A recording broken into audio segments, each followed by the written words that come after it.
le dumedisa mo lebitsong la Ntate, lebitso la Morwa, lebitso la Moya Halla. Wa bolela mo ke Pastor JJ Hlongwane wa kereke ya Reformed Eastern Church mo Hammanskraal mo Majaneng, which is our head office. So I'm glad today to share the word of today with you. So before re tlo tsena mo servicing ya kajeno, na ke rata re rapele re kopele go Modimo a re tswele matlo. O Modimo Ntate, o Modimo Morwa, o Modimo Moya Hallang, Jehova se natla sa legodimo, re ya go leboga kajeno sebaka seo tsameleng le rena Jehova go pitla tsatsing la kajeno Modimo wa ka. Tsena le rena tshebeletsong ya tsatsi la kajeno Modimo wa ka, peo otle gasang e wele mo dipelong tse di lokileng Jehova, e wele mo dikelelong tse di lokileng Jehova. E re ga e pula e tlona Jehova, peo ye e re he pula e tsena e be yona e tlomelang Jehova. Lefatshe lotlhe Jehova le kgone go ungwa Jehova mo peong e Jehova tla bangwe gasitse Modimo wa ka. Re bule ditsebe tsa moya Jehova gore Jehova re tsamaye le wena Jehova mo lentsweng la Modimo Jehova. Mperekise fela Jehova as a pipe e nosetsang Jehova, malomo fela Jehova lefatshe Jehova. Wena e ba pompo, nna ke be pipe fela e tsamaisang metsi Jehova. Lentswe a le tswe mo go wena Jehova, e seke la tswa mo go nna Jehova. Tsena le rena mo tshebeletsong ya tsatsi la kajeno mo lebitsong la Ntate, lebitso la Morwa, lebitso la Moya Hallang. Amen. Ke a leboga gore bjao he re tsena mo tshebeletsong ya tsatsi la kajeno. Before I will open the scripture of today, ke batla le bolela ka the topic of today. The topic here today, yona ere, we walk by faith, not by sight. We act by faith, not by sight. And we live by faith, not by sight. Come on, Zoma. Re tshantse re dumele, re tsamaye ka tumelo. We must believe in the unseen God. Modimo re sa moneng ka matlo le dilo tse re sa di boneng ka matlo, tse re di bonang ka matlo a semoya. So when it says we don't live by sight, e ra gore se ke ra dumela mo dilo tse re di bonang ka matlo, things of the world tse e leng gore everybody can prove them by seeing. So lengwalo la ka tsatsi la kajeno ke lengwalo la prophet Matthew chapter 14 verse 22. So yona ke tlo e bala, tlhogo ya taba e re Jesus walk on the water. Verse 22. Then Jesus made the disciple to get into the boat and go ahead to the other side of the sea while he sent people away. After sending people away, he went up to the hill by himself to pray. When evening came, Jesus was there alone, and by this time the boat was far out in the sea, tossed about by the waves, by the strong wind, because the wind was blowing against it. Between 3 and 6 o'clock in the morning, Jesus came to the disciples, walking on the water. When they saw him walking on the water, they were terrified. It is a ghost, they said, and screamed with fear. Jesus spoke to them at once. Courage, he said. It is I. Don't be afraid. Then Peter spoke up. Lord, if it is really you, order me to come out of the water to you. Cain answered Jesus, come. So Peter got into the boat and started walking on water to Jesus. But when he saw the strong wind, he was afraid and started to drown in the water. Save me, Lord, he cried. At once Jesus stretched out and grabbed hold of him and said, How you of a little faith, why did you doubt? They both got into the boat, and the wind died. Then the disciple in the boat worshiped Jesus. Truly, you are the Son of God. We are talking about the journey and Jesus Christ with his disciples. Jesus Christ told his disciples, go to the other side of the sea. And then he remained back. And Jesus knew the challenges. Telling the disciples, they're gonna encounter them on their journey. But he didn't explain to them the challenges on the road. He just told them, go to the other side of the sea. When God calls you, or when God assigns you for a position, God, he will just tell you about the destination. He won't explain the process and the time frame of your journey.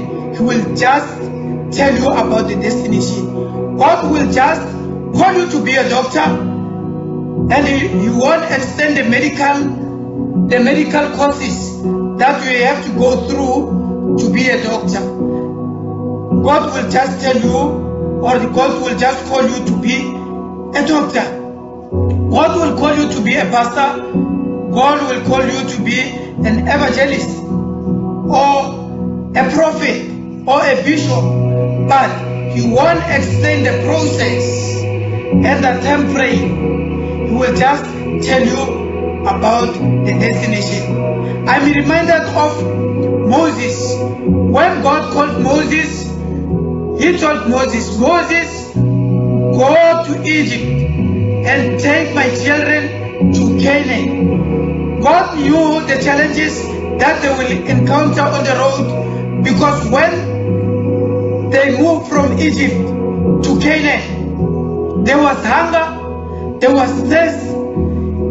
Even the Israelites turned against Moses. Aaron and Miriam, a brother and a sister to Moses, they even turned against him. But God didn't extend that to Moses. He just said, Moses, take my children from Egypt to Canaan. So God doesn't extend the process. God doesn't extend the time frame. The trip from Egypt to Canaan, it was a journey a longer like 10 to 11 days. But it took them 40 years to reach Canaan. So that's why I'm saying God won't explain the time frame. It took them 40 years instead of 10 to 11 days. When God assigns you something, we all know that a degree can take you 4 years to complete it. But it can take you 7, 8 years. Because God won't explain to you that along the road, maybe you will fail on the road, but God will just tell you, I want you to be in this position. So life is a journey. Life is a journey that is filled with challenges, with hardships, golden memories, celebrations that take us to our destination. So, here's there a trip with a car, there's stop signs on the road, there's cul-de-sac on the road, there's traffic circuits on the road, there's thieves on the road that will consume your time to reach your destination. Mawuphelo, you can get a good position. Wabereka, you got employed, everything goes well with you. But along the way, you can find yourself unemployed. Then you stuck on the road. It's that stop sign that I was talking about. And on the road, there's cul-de-sac, which means dead end. The road is dead. It's dead end. You have to turn back where you are coming from to get another road. That's life. That's the way it is. There is a sign that we call it detour on the road. This sign is where they are preparing maybe the road. They are preparing a road, and there is a small road that you have to go along so that you can get your road on the other side. That's the way life is. When you are traveling on the road, there is a strip, and if you look on the other side, on the oncoming traffic, you will find maybe they are just flowing. They are just flowing like this. So life is like that. When you look other people, you look your neighbors, you look your friends, your siblings, you will find that maybe life is very smooth. But yours, because you are on the stop side, you are on the hill, then your life is very slow. So life is a journey. Life is a journey on itself, but life have a small series of journeys inside. Like when you get sick, that is a small journey in your life. You will find that when you go doctor, you change a doctor from one to another. You go to the hospitals, you change hospitals, clinics, doctors, even sangomas. And then you don't get help. You go to prophets, you go to churches, they pray for you. But the problem doesn't go away. Keep away the journey, healing Gade. So we must have faith. What we need is faith along the journey that we are traveling. A car needs a full tank. It needs a petrol for you to reach your destination. So in our Christian life, we need faith so that we can reach our destination. If we don't have faith, then we cannot reach our destination. Life is a journey. Life is a journey. But Jesus, he promised them that let's go to the other side of the sea. That was a promise, because all promises of God are yes in Christ and amen to the glory of God. If we have faith, all promises of God, all promises are yes in Christ. As long as you have faith in Christ, all his promises are yes. There is no no. There is no no in the promises of God. There are no if you don't have Jesus. But listen what the Bible says. It says all promises of God are yes in Christ. As long as you've got faith through Christ, then all promises of God are yes in Christ and amen to the glory of God. Going back to our scriptures, when Jesus walked on the water, his disciples, they saw him walking on the water, and they were terrified. They were even afraid. But Peter saw Jesus Christ, and then he said to Jesus Christ, Lord, if it is really you, allow me to come out of the boat, walk on the water, and come to you. And then Jesus Christ added, come Peter. Peter, he started walking on the water. He started walking on the water. The time Peter was walking on the water, he was walking through faith. He was walking by faith, not by sight. He was walking by faith. That's why he managed to walk on water. While he was walking, Peter shifted his focus from Jesus because his eyes were fixed to Jesus. So he shifted his eyes. He started to look on the other side. Looking to the other side, he was looking to see things of the world. Then he saw the wind. He saw the strong wind, the waves. Then he started now to drown. When Peter started to shift his eyes, he was no longer walking by faith. He was walking by sight, because sight comes from what you see with your naked eyes. So with his naked eyes, not his spiritual eyes, with his naked eyes, he managed to see the waves, the strong wind. So now he was no longer walking by faith. He was walking by sight.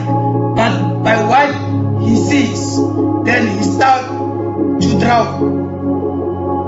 So even us, if you don't concentrate on God, if you look on the things of the world, then we won't manage. We won't reach our destination. Maybe Peter, by walking on water, maybe was too excited, thinking that he's doing the same miracles that Jesus is doing. Too excited that maybe it's his power to walk on the water. Even you, maybe you are too excited with what you are getting, with what you are achieving, with the beautiful cars that you are driving, with the nice house that you are living in. Maybe you are too excited. You are thinking this is your power. This was not Peter's power to walk on water. That was Christ's power. Because of Peter's faith through Christ, that's why he managed to walk. Because of his faith through Christ. So, recover too excited with things of the world.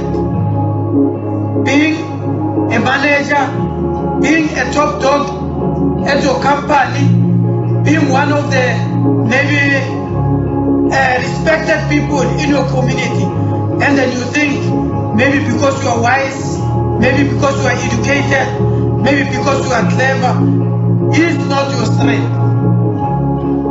You can drown. If you lose focus, you don't fix on Christ. If you don't fix your eyes on Christ, then you will drown. You will drown. If you can take things of the world and you prioritize them, you put them first before God. You don't even go to worship God. When people saying, let's go to church, you don't want to go to church. You are focusing on your business. You are putting them first before Jesus. You will drown like Peter was drowning. So Peter, when he was drowning, he cried to the Lord. Mind you, Peter was a fisherman. Peter spent most of his time in the sea. He was a fisherman. I guess he was a good swimmer. But Peter, he didn't try to swim. Peter cried to Jesus, Lord, help me. Jesus stretched his hands and he grabbed him. There is a time that you must forget about your experience. There is time that you must forget that you are educated. There is time that you must let go of your boldness. There is time that you must forget that you are a pastor. There is time that you must forget that you are a president and you look to Christ. Like Peter, he forgot that he was a good swimmer. Then he cried to the Lord and cried, stretched his hands, and he grabbed Peter, and then he took Peter, and they went into the boat. So he said to Peter, you of a little faith, why do you doubt? I want to talk about doubt. Doubt is a primary stage of fear. Doubt decreases the power of your faith. When you've got doubt, it decreases the strength of your faith. That's why Peter didn't manage to reach Jesus Christ, because along the way, when he was walking on water, the time he started looking to the things of the world, his faith was affected. The power of his faith decreased. That's why he couldn't reach Jesus. So, in other ways, what I'm trying to say is we must focus in Jesus. In all things that we are doing, we must have faith, because if we don't have faith, we won't reach our destination. There's a saying that I used to hear. They're saying education is a key to success. But I would like to challenge you, and I want to tell you that faith is not just the key, it's the master key of everything. When you've got faith, all promises of God, you will manage to get them, because the Bible says your grace is sufficient to all of us. But without faith, you won't be able to receive the grace of the Lord. You won't be able to receive the gift that God is giving us. Faith is the master key to open all God's doors. Where there is blessings, then you are able to get those blessings. The grace of God, you are able. The mercy of God, you are able. So, faith is the master key of everything. So, we must have hope in all time. We mustn't fear. As I explained to you, that when you start to doubt, like Peter, he started to doubt. Doubt is the primary stage of fear, and fear contaminates our faith. So once your faith is contaminated, your faith doesn't have power. And once you start to doubt, then you're confident. And if your confidence is dented, then you don't have hope. And what is hope? Hope is an act of putting our faith into operation. Once we have hope, then we know that we've got faith. So we must have faith in us. But fear, we must not fear at all times. That's why God repeatedly in His word, in the Bible, He said, fear not, because fear can hold us from reaching our destination. If you have fear, once you want to build a house, and then you look at maybe the plan, and then the house is so big, you start now to doubt yourself, then you fear, then you won't be able to build a house if you don't have faith. You must have hope and have faith in you in everything that you do. You don't have to doubt yourself. So let's not let fear hold us to reach our destination. Our destination is there. God promises us that let's go to the other side. That's a promise. That's a promise. All promises of God are yes and amen. Let's walk by faith, not by sight. So I would like to say to you, let's walk by faith, not by sight. And then let's not allow fear to hold us to reach our destination, which is the kingdom of God. I would like to say thank you, Lord. Let's pray. Mudimu ntate, mudimu morwa, mudimu moyo khala. Jehovah snata sal godimo. re a leboga nako o re fileng yona ya go tsamaisa lentswe la gago. Morena ko wena o tsamaileng le rena, ko wena o re fitlhiseng mo, modimo wa Abrahame, modimo wa Meshach, Shadrach na Abednego, o sa le modimo wa rena go fitlhela re tlo kopana gape. Re a leboga mo lebitsong la Ntate, lebitso la Morwa, lebitso la Moya o kgallang. Amen.